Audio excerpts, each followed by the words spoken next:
రాత్రిపూట పోలీసులు అక్రమంగా దాడులు చేసి పేదలను భయభ్రాంతులకు గురి చేసి సిపిఎం నాయకులను భూపోరాట కేంద్ర నాయకులందరినీ కూడా అరెస్ట్ చేసి అప్పటికప్పుడు రిమాండ్ పంపించినటువంటి పరిస్థితి ఉన్నది.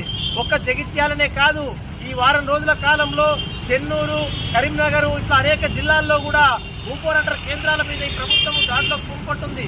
ఎన్నికల కంటే ముందు మేము ఇళ్ల స్థలాలు ఇస్తామని చెప్పి పేదల్ని ఆదుకుంటామని చెప్పినటువంటి ఈ ప్రభుత్వము ఇంతకు ముందే పేదలు వేసుకున్నటువంటి గుడిసెల్ని ఎత్తివేయడం సరి అయింది కాదు.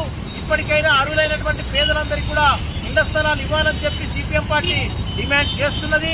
ఇప్పటికే రాష్ట్రంలో అనేక జిల్లాల్లో కూడా ఇట్లాంటి పోరాట కేంద్రాలు నడుస్తున్నాయి. మెదక్ పట్టణ కేంద్రంలో కూడా ఇట్లాంటి పోరాట కేంద్రం ఉంది. అందుకోసమే ప్రభుత్వం స్పందించి, ముఖ్యమంత్రి గారు స్పందించి పేదలపై పెట్టినటువంటి అక్రమ కేసులు ఎత్తివేయడంతో పాటు పేదలు గుడిసెలేసుకున్నటువంటి అన్ని కేంద్రాల్లో కూడా వాళ్ళందరికీ ఇళ్ల స్థలాలు ఇవ్వాలని చెప్పి బేషరతుగా